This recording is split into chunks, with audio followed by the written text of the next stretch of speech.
16 को आप सबसे मिलकर विदाई लेकर, लेकिन जैसे दीदी जी ने बताया कि भाई साहब के अंदर पावरफुल संकल्प होगा और बाबा ने ये ड्रामा फिक्स कर दिया कि फिरोज़ाबाद में कुछ प्रोग्राम्स थे, पब्लिक प्रोग्राम्स थे। तो वहाँ पे जब हम पहुँचे, प्रोग्राम्स चल रहे थे, दीदी जी वहाँ की जो है उन्होंने कहा यहाँ कांच का बहुत अच्छा सब कुछ मिलता है, मतलब जैसे झूमर है, कांच की हर आइटम, चूड़ियाँ। उस नगरी को ही सुहाग नगरी के कहा जाता है क्योंकि चूड़ियाँ वहाँ से ही सब एक्सपोर्ट होती है चारों तरफ। तो बोली कि आप देख लेना कुछ, अगर आपको आपका जो भवन बन रहा है बाबा का, उसके लिए कुछ ले जाना हो। तो हम लोग तो देखने गए तो पूरा जैसे इतना सारा सामान ले लिया, सोचा नहीं था इतना कभी लेंगे, तो 14-15 कार्टून जितना सामान हो गया। फिर सोचा इसको लेके कैसे जाएंगे, क्योंकि रिटर्न तो वैसे आज 20 तारीख को हम बाहर से सुबह अमृतवेला निकलने वाले थे, क्योंकि 11 बजे हमें एयरपोर्ट पर पहुंचना था। तो यहाँ आने का चांस था नहीं बिल्कुल। भाई साहब ने कहा था कि आप आ जाओ तो आ जाना, लंच वंच करके या जैसे भी, परंतु मैंने कहा था हो नहीं पाएगा, मैं वहाँ से डायरेक्टली एयरपोर्ट के लिए निकल जाऊँगी। परंतु अब इतना सारा सामान था तो सोचा कि अभी क्या करें, इसको फ्लाइट में तो जा नहीं सकता। तो संकल्प यही आया कि हम चलते हैं वापस रजौरी गार्डन और वहाँ के सेंटर में सारा सामान रखेंगे, फिर फ्लाइट से निकलेंगे। तो कल शाम का जो प्रोग्राम था वहाँ का वो भी कैंसिल करके हम लोग यहाँ आए, और बाबा को शायद यहाँ कराना होगा रात को गरबा, तो फिर यहाँ पे किया और आज फिर निकल जाएंगे 2 घंटे के बाद अहमदाबाद के लिए। तो ये होती है प्यार की शक्ति, स्नेह की शक्ति, जो दीदी का इतना स्नेह, भाई साहब का, हमारी जो बहनें हैं और आप सबका स्नेह खींच करके ले आया। अभी पिछली बार भी फिक्स हो ही गया है कि आना पड़ेगा, क्योंकि सब सामान इधर ही है, वर्ष आना पड़ेगा, वर्ष।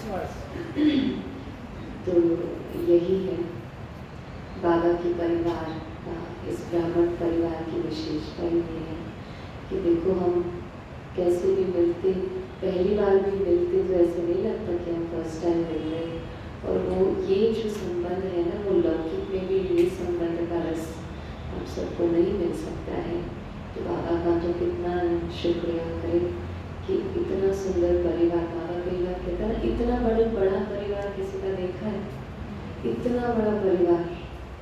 तो बाबा ने कितना अच्छा परिवार हमें दे दिया कि कहीं जाने से भी, कोई नए सेंटर में भी जाते हैं तो ऐसा नहीं लगता कि हम अनजान जगह आए हैं या जिनको हम जानते हैं। स्पेशली यहाँ तो इतना अपना मन, इतना ऐसे माँ की पालना दीदी दे रही है कि हम यहाँ से गए तो थे वहाँ, लेकिन हम बातें यहीं की कर रहे थे। तो सच में बहुत बहुत अच्छा लगा, और कल रात भी बहुत अच्छा लगा। गरबा करते हैं, रास करते हैं, तो बाबा हमेशा कहता है संस्कारों का रास करो। संस्कारों का रास यहाँ करेंगे तो सत्यों में रास कर पाएंगे, जिसने यहाँ रास नहीं किया वो सत्यों में कहाँ जा पाएंगे। तो बाबा हमें वही तो जीवन जीने की कला सिखाते हैं। सामने वाले का डांडिया ऐसा हो और हम ऐसा ना करें तो उसका डांडिया हमें लग जाएगा, हमें चोट लगेगी। तो हमें पता है कि सामने वाले के संस्कार क्या है, उनकी आदतें क्या हैं, फिर भी हम उसको एक्सेप्ट जब नहीं करते हैं उस चीज़ को, तो फिर क्या हो जाता है, वो भी ऐसे लगा रहा है, मैं भी ऐसे लगाऊंगी, तो फिर चोट लग जाती है। परंतु बाबा हमें संस्कार रास करने की कला सिखाता है, इसलिए गरबा करते हैं, 9 दिन अष्ट शक्तियों को अपने अंदर जागृत करते हैं, साथ साथ संस्कारों का रास करना भी हमें शुरू कर देना चाहिए। क्योंकि अगर हम परिवार के 4 लोगों के साथ संस्कार रास अगर नहीं कर सकते तो फिर तो पूरे सत्यों की वो राजधानी में इतने सारे लोगों के साथ कैसे हो पाएगा। और शुरुआत संस्कार रास का वास्तव में देखा जाए तो रास उसके साथ होता है जिसके साथ स्नेह होता है, प्यार होता है। इसलिए देखा गया है ना, कृष्ण राधा का रास, महारास, गोपियों का कृष्ण के साथ रास, इसकी महिमा बहुत ज़्यादा है। तो उनके बीच एक स्नेह था। हमारा किसके साथ सबसे ज़्यादा स्नेह है? शिव बाबा से। तो सबसे पहला रास हमारा शिव बाबा से, क्योंकि शिव शक्ति बोला जाता है। शिव और शक्ति, हम आत्मा ही है शक्ति, और वो है हमारा शिव बाबा। तो शिव और शक्ति का रास, संस्कार रास, मतलब मैं आत्मा शिव बाबा के जैसे बन जाऊँ। जो शिव बाबा के संस्कार है वैसे मेरे संस्कार बन जाए, मन वचन कर्म। तो बाबा के संकल्प कैसे हैं वैसे संकल्पों की मेरी फ्रिक्वेंसी चलने लगे। बाबा की भाषा कैसी है, तो जो हम रोज मुरली सुनते हैं वो बाबा की भाषा है। तो वचन से भी बाप समान, और कर्मना, तो कर्म से भी बाप समान। ये है संस्कार रास। तो बाबा के साथ पहले संस्कार रास कर लो तो औरों के साथ तो ऑटोमेटिकली संस्कार रास मिलन हो ही जाएगा, इजी हो जाएगा। तो यही है रास गरबा। वैसे स्थूल में तो करते, लेकिन सूक्ष्म में नवरात्रि में एक पक्का संकल्प करना है कि हर आत्मा के साथ मैं संस्कार रास करता हूँ। बहुत बहुत शुक्रिया बाबा का, भाई साहब का, और आपको शक्ति।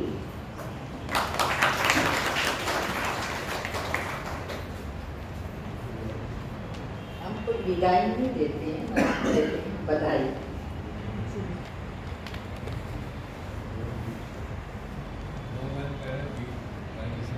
किया, अभी मुझे ये संकल्प आ रहा था कि ना हम दोनों का, दामिनी बहन के पिताजी विपुल भाई का भी यहाँ कुछ नाता है, क्योंकि उनको ही ये सामान लेने आना है। तो ड्रामा वंडरफुल है। हमारे भाई साहब और दीदी दोनों का स्नेह ऐसा अनुभव कराता है जैसे सागर टाइम की बातें सुनते हैं ना, ठीक वैसा ही अनुभव है। तो आप सब इतने लकी हो कि ऐसे भाई साहब और दीदी की पालना में पल रहे हो। तो संगम युग का रास करना कोई सिखाना नहीं पड़ेगा, यूं ही पालना लेते लेते लेते आप परफेक्ट हो ही गए हो। शादी सबकी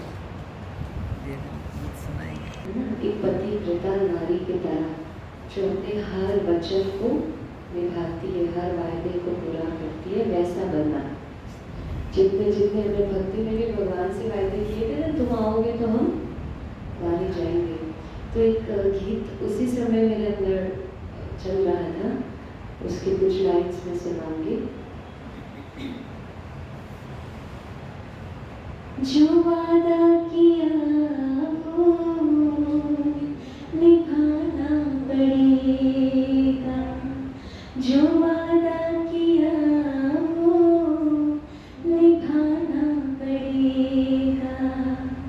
रोके ज़माना चाहे, रोके ये माया खुद को जिताना पड़ेगा। जो वादा किया वो निभाना पड़ेगा, निभाना पड़ेगा। भक्ति में बाबा से किया हमने वादा, जब आप आएंगे हम वार जाएंगे। लो आदि बाबा तो छोड़ो बहाना वारी, जाना पड़ेगा। जो वादा किया वो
यह